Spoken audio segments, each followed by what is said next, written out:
How's it going, everybody? Welcome back, or welcome to the channel for the very first time. This is my non-spoiler review for Furiosa. It comes out when? Today, man.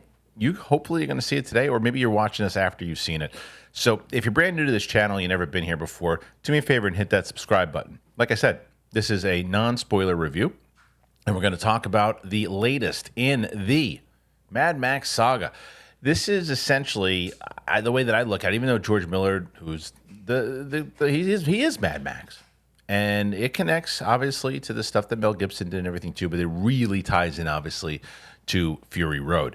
This is the character of Furiosa, who was first played by Charlize Theron, and there are a lot of little tie-ins that you knew, and you're like, well, wait a minute, how did that happen? Oh, that happened, and this is the story and the backstory of it. Now, I think that it is a very good prequel. It is a very good introduction to who Furiosa is. And Anya Taylor Joy plays Furiosa this time around.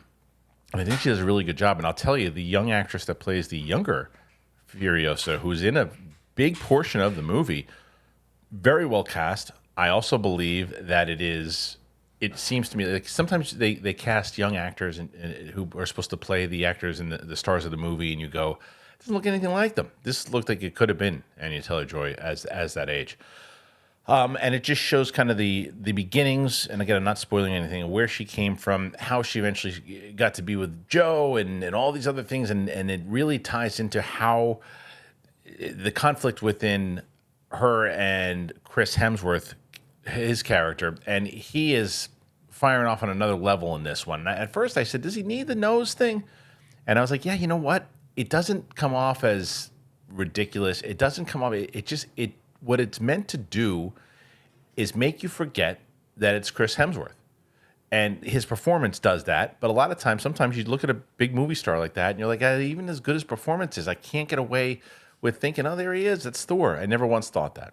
I thought that he was this maniacal character. He had a hint of like Heath Ledger in there. I got a young Brett had said Sam Rockwell, but I got a young Val Kilmer, and the stuff that and essentially the story is, with again not spoiling the beginnings of Furiosa, how she comes from this one particular place and is thrust into the wastelands, and how it just kind of bounced back and forth, and showing this kind of post-apocalyptic world, and how it really fits into the overall world that George Miller has created. And the directing is and the landscape and the music and the sound is as much of a star as both Anya Taylor Joy and Chris Hemsworth. And what I will say before I move on from the actors with Anya Taylor Joy is what she does very well in this, and the same way that Tom Hardy did it in the Fury Road film, is that she doesn't need to say a lot. Some people had that as a criticism, like, well, she only has like 50 lines. It's like, yeah, but it's what does she do with the screen time? And you can't take your eyes off of her. She knows the assignment. She knows how to play the role. She gives you depth to what Furiosa is all about, and each level something else happens, and it shows you the strength of the character, and she does that very well in the film. In the same way that Chris Hemsworth brings the absolute chaotic maniac with a sense like a comedian, but not in a way that you're like, oh, this guy's got to crack jokes right now. It's like, no, it's kind of like a Negan from Walking Dead, like that type of thing. But jumping to George Miller, and I always say that I've stolen this from Leonardo DiCaprio many times over when he was talking about Martin Scorsese while making Wolf of Wall Street, and he said he's X amount of years old and he's still making punk rock, and the same can be said for George Miller, because it is just such an electric film. When you see it's the sound that takes over. The revving of the engines is like, there's a lot of times it's a super intense moment, such an intense movie, and a lot of intense moments. And there's those times that you know it is a George Miller Mad Max film, on those kind of extreme close-ups, and then the pullbacks, and then what I said in my out of the theater reaction, we talked about it on the long form podcast the other day, is that what is so incredible about the sound in this is that you can hear the silence. And if you see the movie, you know what I mean by that. You can't hear silence, guy. You can, because there's so much intensity in the actual the loud booms and the revving of the engines, and then when that stops, It's very noticeable, and it plays a major factor in the film. A few of the criticisms, like I said, even though I didn't mind the fact that Furiosa didn't speak that much, I would have liked her to do a little bit more.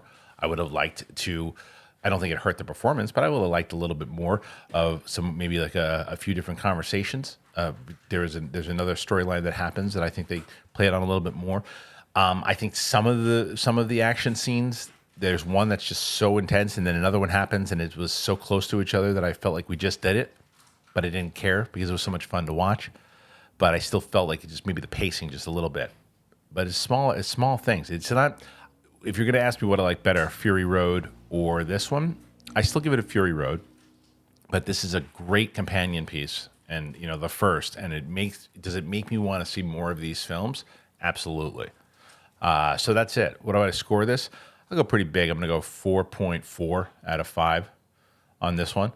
Really dug it. So I ask you now, you going to go see it? What'd you think? If you did see it, put your comments in there, especially if you found this afterwards. And if you're brand new to this channel, subscribe to it. We are trying to approach 200,000. I think we're close to 150 right now, but we're trying to get to 200 by the end of the year.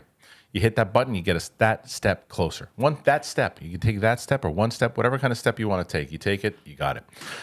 Thanks for joining us here today. I appreciate it, and we'll see you on the flip side. Okay, so I love Mack Weldon. I have been obsessed with them. And I'm not even going to tell my wife. I'm going to call my wife right now just to show you guys how much I love Mack Weldon. Here you go. Hey. Did you just call me? I did. So I'm telling the audience about Mack Weldon. I want you to say a few words about what you've noticed so far with me wearing Mack Weldon. They fit your body really well. Flattering. The materials that they use are high quality. They're well made, not cheap. See? They're just really flattering to a man's physique, and especially yours. Yeah, well, these are classy. This looks classy. It makes you feel good. It's the fit's good. I feel good when I'm wearing them. I get a confidence boost when I'm wearing them, and it's like it's not flashy. It's just like it's classic, and it feels like it's always in style. Yeah, they are. They're classic pieces. They're like staple pieces. And it's regular. It looks like regular clothes, but they just look better. Yeah. I mean, like they had that. They gave me some sweatpants. They gave me that polo. Those pants that I really like those pants. I think it's really great for the casual professional. Yes. Who doesn't want to be just really like ragged jeans and t-shirt, but still kind of casual and comfortable. It's a good for the casual professional. So it's not fancy and it's not overdressed, but it's still, you don't want to look like you rolled out of bed. Yeah, well, there you go. All right, thank you, honey. Bye. She had no idea I was going to do that, and that's what she said. So if you want to get a timeless look with modern comfort from Mack Weldon, you got to go to MackWeldon.com and get 20% off your first order. We got to use that code. The big thing. Mack Weldon, MackWeldon.com. Use that promo code. You will thank me. I'm telling you, I love Mack Weldon. I'm going to be shopping at Mack Weldon for a very, very, very, very long time. I promise you that.